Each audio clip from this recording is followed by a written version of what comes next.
gets the ball wide of the off stump, taken by the keeper, and there is no run. So 323 for 8. So 3 runs coming off of that Pamal's first over this morning with Derval Green. The board is saying Derval Green, well, he's on 61. Well, he played a nice shot, a nice punch through cover for 2. Has already gone behind. Right. And 31 is Bulai, who's on strike. The left-hand Chinaman bowler for Jamaica settles and gets a ball that he's playing outside the off-stump part. No movement of the feet whatsoever, just push the bat outside the line. And beaten all ends up taken by Bramble, no chance of a run. Brilliant sunshine at Providence. You'll just have about 4 or 5 spectators in right now. Good to see the red stand done over, John. Looks very nice indeed. All the chairs sprayed over beautifully. I must share this with you. It looks really good indeed. It looks bright. Looks red again, I must say. But the other day we were having a cricket conversation, and after this delivery I'll tell you. Here is Shepherd. Comes up, he's in bowls to Bulai. He lets it go outside the off stump, taken by the keeper, no run. And an image came up with the Guyana Jaguars practicing at Providence, and in the background was a really nice turnover seats in the red stand. So somebody said they referred to the National Stadium as a traffic light stadium. Red, orange, and green. Oh, yes. Interesting. All these thoughts come from, out the blues, but the minds of men are very fantastic. Here is a ball outside the off stump taken by the keeper, no run. I had a boss who used to say, a manager used to say, man is a creature of selfishness. And sometimes when you look at what happens on a daily basis, self-preservation is always something that comes first with human beings, Yep. I think when you look at cricket, there are players who want to play for as long as possible. They want to be preserved enough to play cricket at the highest level and very consistently as well. But they've got to keep their bodies fit, keep themselves in order. Here is Shepherd, bowls outside the off stump. He would want to keep himself fit. A strong man from Berbice. I thought yesterday afternoon when he came back with a new ball, he didn't put his all into his bowling. He wasn't bowling very fast at all, to be honest. And even when Reefer came on as well, you just got the impression that the Jaguars got a bit tired coming down to the end of day 1. They're not accustomed to being out in the field for so long, periods, 90 overs straight. It's not that easy. The Jaguars have accustomed to pouncing on teams for a number of years now. Outside the off stump, good delivery. Tuck the bat inside the line, taken by the keeper. The over comes to an end. 323 for the loss of 8, John. Jamaica's first task this morning is to get another batting point. They get up to 350. Guyana's first task is to remove the last 2 men very quickly. Yeah, they would like to get the last 2 batsmen out, of course. And the last delivery of that over from Shepherd was what he should be bowling much closer to the batsman. At the start of the over, he was bowling very wide and not threatening the bat at all. But I guess he's now finding his feet in this second day. But the plan for Jamaica indeed is to bat as long as possible, to score as many runs as possible. And if possible, what they would like to do as well is to bat once. So if they can really put up a good total, get their bowlers involved whenever that time comes, it means that the Jamaica Scorpions would have done their homework and realized that they can actually bowl the Jaguars out twice. But for the moment, they're just trying to extend their batting. Yes, and remember the new ball was taken when 84 overs were completed yesterday. At that stage, Jamaica were 286 for 8. Here is Pamal, bowls wide of the off stump, taken by Bramble, no run. At that stage, Green was in 43 and Bulai 13. They've not lost another wicket, and they've put on a pretty good partnership here so far. Here is Pamal, left hand round the wicket. Good delivery, one that bounced and turned. But Bulai not interested. In fact, Derval Green not interested, taken by the keeper, no run. So if they get up to 350, they get 4 bonus batting points.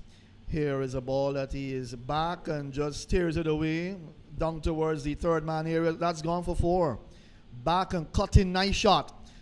Beating the men at slip, actually, to their right, second slip, down to the boundary for 4. That's a nice shot for Derval Green to have played this morning. He's moved to 65, is 327 for it. Oh, a very good shot indeed. Control, total control. If they just allow the ball to come onto the bat, open the face, and the outfield, of course, is lightning fast, and it just sped across the ropes. Pamar bowlers giving some air that swung away. Big shot heading out towards the wide long off area. Reefer comes around. Both fielders, Reefer and that's Vishal Singh. But the ball bouncing and then stopping because of the slow outfield. The batsman came back for two. Big shot from Dorval Green. The intentions are clear. Definitely, and Johnson as well setting the field very deep, trying to get his wicket as well. Trap set basically, and Dorval Green going for it. Yesterday afternoon, he was going for his shots as well, but he cleared the ropes on that occasion. And this morning, not quite to the pitch of it. A little quicker delivery from Pamal, and much closer to the bat as well. Pamar bowls outside the off stump, taken by the keeper, no run. And we must remember also, you look at Jamaica and their exploits in this regional 4-day tournament. They've had good success as well. Tamar Lambert has been a captain for them in previous times. Here is a ball that's slashed, that's gone for 6. Over, long off wide to the left of Reefer, and that's a good shot by Dorval Green. Picked it up beautifully, wide and short. And Pamal was given the treatment he deserved. 333 now for the loss of 8 as he overcomes to an end. John, good looking shot.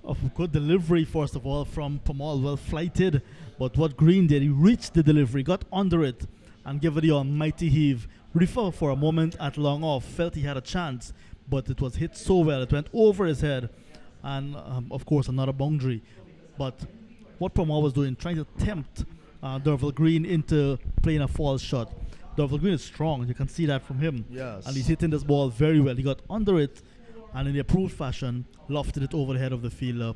I don't think Pamal will be too unhappy with that type of shot. That's what he wants Dorval Green to be playing. Green is going to cash in. Right, get bonus back. runs for him all the time. Right, Shepherd to the top of his mark, bowling from the far end, the southern end of the ground. He'll come in to bowl to Dennis Bulai. He's up there now, bowling over the wicket. Bulai is looking to play a flashing shot through the offside. Beaten all ends up, missed the shot taken by Bramble. No run, 335 for 8. And talking about success in the regional tournament, of course, Jamaica, they would have done well in years gone by. And when you look at someone like a Tamar Lambert, captain in the side for a number of years, he really kept the Jamaica side together well. I think he's actually won 5 titles under his belt. I'm not sure if they were consecutive titles, but under his leadership, they won 5 times. There was a ball that makes a little bit of height onto the batsman Dorval Green. They were consecutive as well. For one. They were consecutive, yes. Right. So I thought as much, but it shows a lot, about leadership in terms of these regional sides. And sometimes a player might not be one that is ranked very high, but the leadership skills very important if they're given chances to captain their sides. Lambert has done well for Jamaica. He did well in his time, holding the side together well. There are many who felt that maybe he should not have even been in the side as a batsman at some point in time. But the truth is, he stuck it out and he did well with them. Here is a ball that's turned away through forward square by Dorval Green for another run. He moves to 74 now, 337 for 8. So Jamaica continue to collect runs here at Providence. And John, when you look at the fact that it's easy batting for the low order batsmen, you would expect that the Guyana Jaguars would come out and bat very well too. The pitch has certainly settled down after yesterday morning with the moisture and of course with the overcast conditions, and now it's really good for batting. 2 slips in the gully go down outside the off stump, taken by the keeper, no run. But Guyana will have to contend with the likes of Green, Taylor, Bulai in particular. In terms of the bowling department. There is Williams as well. Rovman Powell is there. And if he's pressed into duty, of course, because you're looking at seam bowlers here at Providence.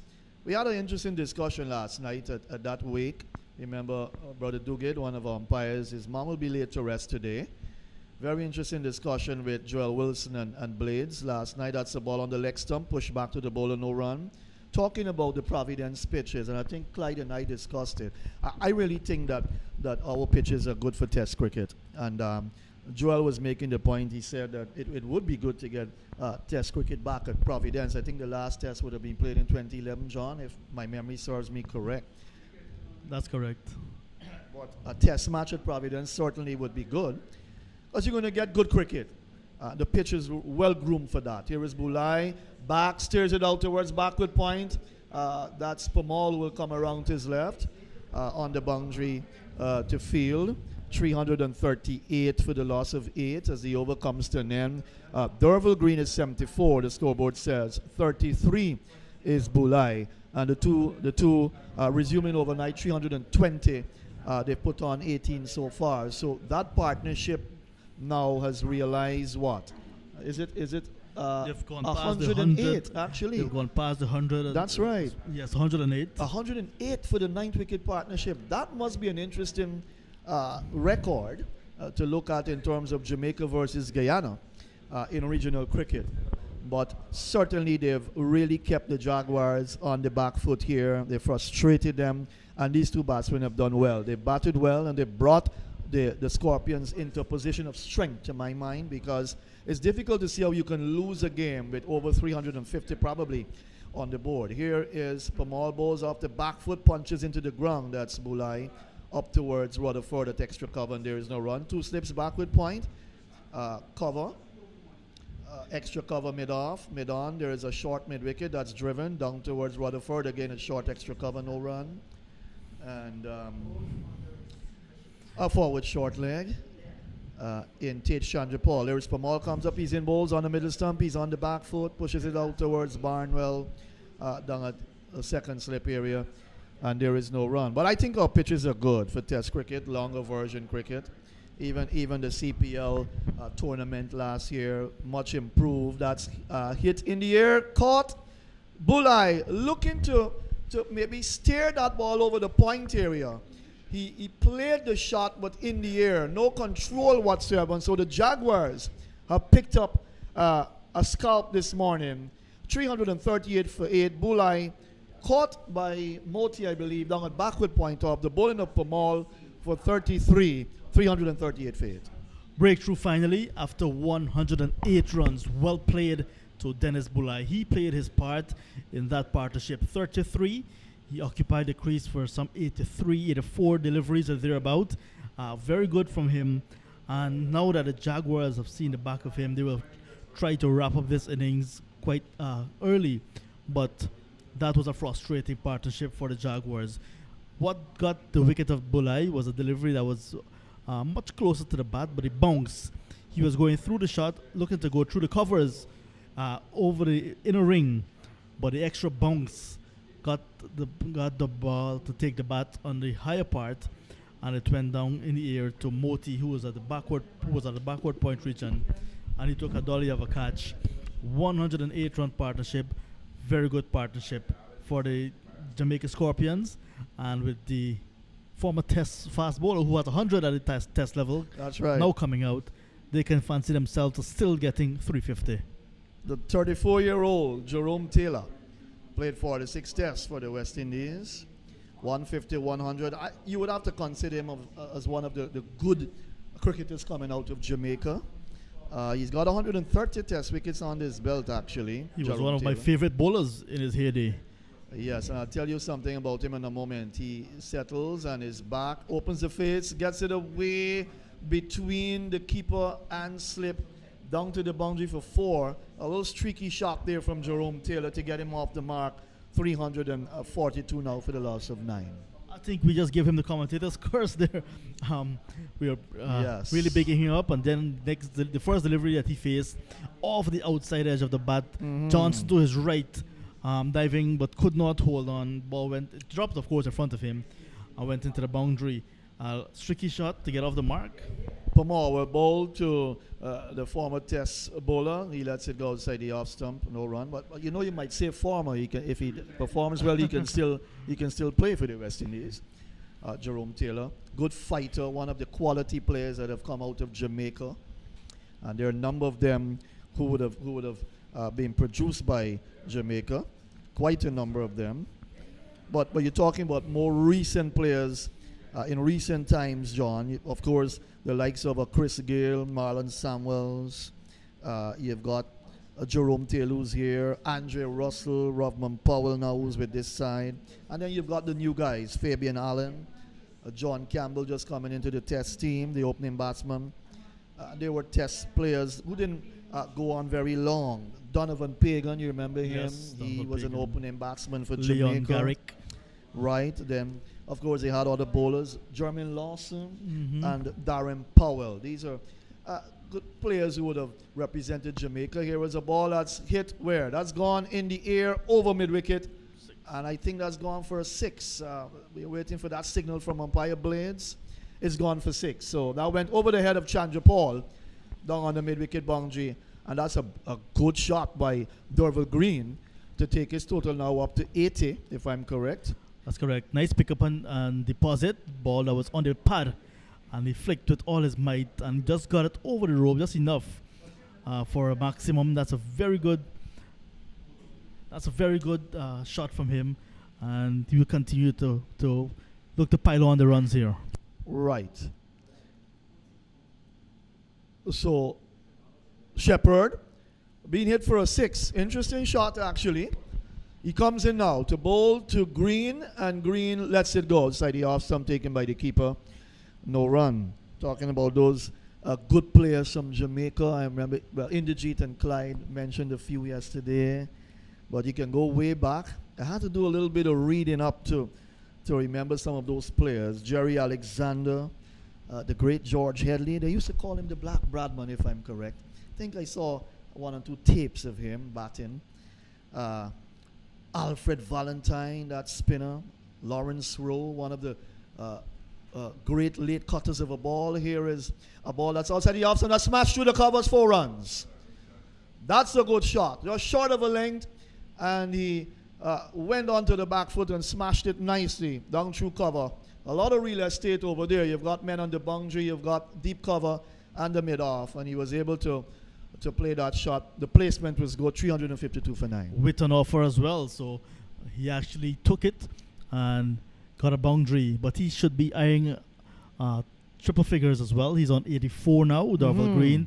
A very good knock, a knock of authority, and that delivery just show how good form he's in as well.